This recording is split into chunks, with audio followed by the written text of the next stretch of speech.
Hello my dear friends, आज हम लोग माध्य, माध्यिका और बहुलक के बारे में जानेंगे।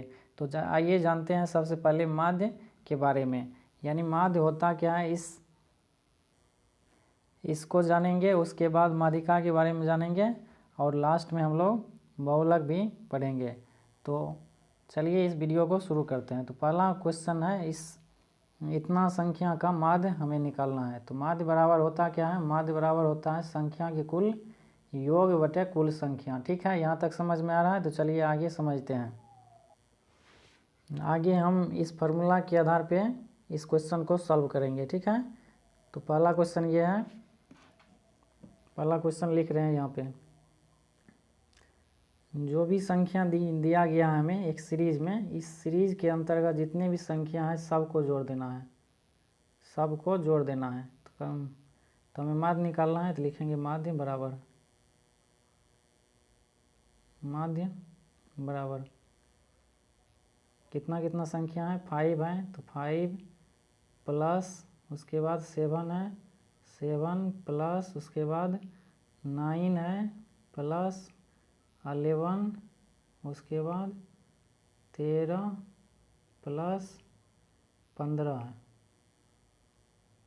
ठीक है, सबको जोड़ देना है, डिवाइड कर देना है कुल संख्या से। कुल संख्या कितना है गिनेंगे। एक पहला संख्या हो गया, दूसरा संख्या ये, तीसरा संख्या, चौथा, पाँचवा, छठा, यानी 6 गो संख्या दिया गया। 6 से डिवाइड कर देना है। तो सबको जोड़ेंगे तो कितना आएगा? सबको कैलकुलेट करने पर 60 आएगा। ठीक है, 60 लिख दिए, 6 से डिवाइड कर देना है। 6 से डिवाइड करेंगे तो कितना आ जाएगा? बराबर 10 आ जाएगा। यही आपका माध्य हो गया। ऑप्शन नंबर कितना हो जाएगा? बी हो जाएगा correct answer. Option number B हो गया। तो इस तरीके से आपको माध्य निकालना है। ये तो हो गया फार्मूला के आधार पे। अब हम आपको समझा रहे हैं बेसिक तरीका इसका माध्य के बारे में। आप लोग इसका स्क्रीनशॉट ले सकते हैं या नहीं तो कॉपी में इसी तरह नोट करके नोट्स तैयार कर सकते हैं। ठीक है, तो चलिए इसको हम मिटाते हैं। अब हम आपको एग्जाम्पल से समझा रहे हैं। मान लीजिए यहाँ पे 3 दोस्त हैं, ए बी दूसरा दोस्त है, उसके बाद सी है। ठीक, ए के पास है मान लीजिए कितना रुपया? 10 रुपया है ए के पास। ठीक है, बी के पास है 20 रुपया। ठीक, इस सी के पास है 30 रुपया। ठीक, माध्य का मतलब होता है इक्वल बंटवारा, यानी इसके पास जितना भी रुपया है सब तीनों में बराबर बराबर हमें बांटना है। तो सबको जोड़ देना है। सबसे पहला स्टेप में सबको जोड़ना है। 30 20 50 10 60 हो गया। ये जो 60 रुपया टोटल आया है, ठीक है, इसको कितने आदमी में बांटना है? 3 आदमी में बांटना है। ए बी सी 3 आदमी में बांटना है। 3 से डिवाइड करेंगे, कितना आ जाएगा? 20 आ जाएगा। यही हो गया एवरेज, यानी 20 रुपया इसको भी मिलेगा, 20 रुपया इसको भी मिलेगा, 20 रुपया इसको भी मिलेगा। ठीक है, इसी को कहा जाता है माध्य।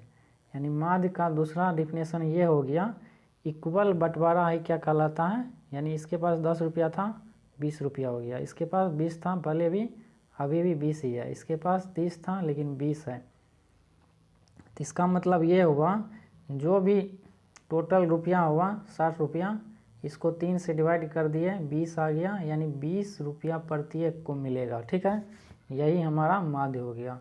तो माध्य का दूसरा डिफिनेशन ये निकल के आता है कि माध्य होता है इक्वल बंटवारा, यानी जो भी दिया गया है संख्या, उस संख्या को बराबर बराबर बांटना ही माध्य कहलाता है। तो इस फार्मूला को आप लोग अगर याद नहीं है तो बेसिक तरीका आप लोग समझ लीजिए। ठीक है, ये आपको बहुत ज़्यादा काम देने वाला है। ठीक है, आगे बढ़ते हैं। उम्मीद करता हूँ आप लोगों को समझ में आ गया होगा माध्य का डिफिनेशन। ठीक है, आगे हम माध्यिका के बारे में पढ़ते हैं। दूसरा क्वेश्चन है, इसका भी माध्य निकालना है। तो माध्य निकालने के लिए क्या करना है? हमें सब संख्या को जोड़ देना है। संख्या कितना कितना है? 2 है, plus 4 plus 6 plus 8 plus 10 plus 12। Divide कितना से करना है? जितना संख्या दिया गया है। तो कितना संख्या दिया है गया है, पहला, दूसरा, तीसरा, चौथा, पाँचवा, छठा, यानी 6 संख्या दिया गया है। 6 से हमें कर देना है डिवाइड, ठीक है। इसको जोड़ लीजिएगा, 6 से डिवाइड कर लीजिएगा, आंसर आ जाएगा, ठीक है। तो चलिए करके देखते हैं हम लोग। 4 2 6 हो गया, 6 6 12, 12 8 20, 10 30, 10 40 2 42, यानी टोटल जोड़ने पर कितना आया, 42 आया है। इसको बांटना है कितने लोगों में, 6 लोगों में, यानी 6 संख्या में बांटना है। 6 से डिवाइड करेंगे कितना आ जाएगा, 7 आ जाएगा। यही आपका आंसर हो गया 7, ऑप्शन नंबर सी हो गया राइट आंसर, ठीक है। तो चलिए अगला नेक्स्ट क्वेश्चन है मादिका के बारे में। मादिका का मतलब होता है, आपको प्रैक्टिकल करके दिखा रहे हैं, हम आपको समझा रहे हैं, ठीक है। मादिका का मतलब होता है यानी इसके बीच में जो संख्या आएगा वही आपका मादिका होगा। लेकिन उससे पहले कंडीशन ये है कि इस सीरीज़ को हमें बढ़ते क्रम या घटते क्रम में, जैसा आपकी इच्छा आप उसे सजाएंगे, बढ़ते क्रम में या फिर घटते क्रम में। तो हम बढ़ते क्रम में इसको सजाएंगे पहले।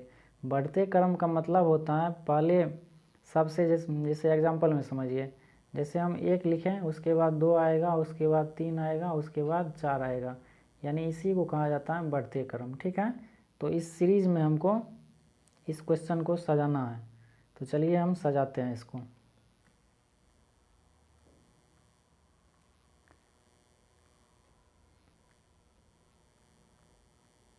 सबसे पहले क्या करना है, इसमें सबसे छोटा संख्या कौन है इस पूरा सीरीज में, तो सबसे पहले लिखा जाएगा 2, उसके बाद क्या है 3 है, यानी 3 लिख दिए, ये कोमा है, ठीक, 3 कोमा। उसके बाद क्यों कौन सी संख्या आएगा, 4 आएगा, तो 4 को लिखेंगे। उसके बाद कौन सी संख्या आएगा इसमें, 5 आएगा, 5 के बाद 6 दिया गया है, 6 भी आएगा। उसके बाद कौन सी संख्या आएगा, 7 आएगा।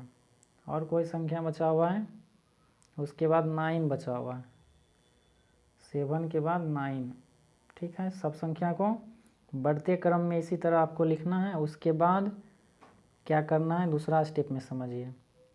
अब हमें गिनना है कि कितना संख्या यहाँ पे दिया गया और कितना संख्या को हम लिखे हैं।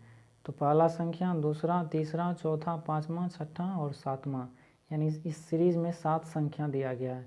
तो हमें ये देखना है 7 संख्या हम लिखे हैं कि नहीं लिखे हैं। पहला संख्या हो गया, दूसरा, तीसरा, चौथा, पाँचवा, छठा और सातवां। हम जो लिखे हैं वो सही है, ठीक है। यानी इसमें भी 7 संख्या दिया हुआ था, इसमें भी हम लिखे हैं 7 संख्या। अगर आपको ज़्यादा संख्या दिया जाएगा तो उस समय आपको गलत होने का चांस ज़्यादा होता है, ठीक है। इसीलिए हम काउंटिंग कर लेंगे पहले। अब हमें ये देखना है, इसका एक पेयर बनाना है, यानी इधर से हम 3 संख्या लेते हैं और लास्ट से भी 3 संख्या ले रहे हैं, ठीक है। यानी शुरुआत में 3 संख्या और लास्ट में 3 संख्या, पेयर लग गया है। बीच में कौन सा संख्या बच रहा है, बीच में आ रहा है 5, यही आपका मादिका हो गया। यानी ऑप्शन नंबर कितना हो जाएगा, ए हो जाएगा 5, ठीक है। तो मादिका के बारे में समझ में आ गया। मादिका कुछ नहीं होता है, मादिका के बारे में इतना आपको याद पहले भी होगा, या अगर नहीं है तो इसको समझ लीजिए। मादिका का मतलब होता है जो भी संख्या दिया गया है उस संख्या में बीच वाली संख्या कौन सी है वही आपका मादिका होता है, ठीक है। यानी बीच में 5 आ रहा है तो 5 हो गया मादिका। जो भी सीरीज देगा, ध्यान रखना है, जो भी सीरीज देगा उसको आपको बढ़ते क्रम में लगाना है, ठीक है। तो आगे बढ़ते हैं हम लोग। चौथा क्वेश्चन देखिए, इसका हमें आंसर बताइए क्या आएगा मादिका इसका कमेंट में आपको जवाब देना है, ठीक है। 5वां नंबर बहुलक पे हम लोग आते हैं। इसमें बहुलक कौन सा होगा,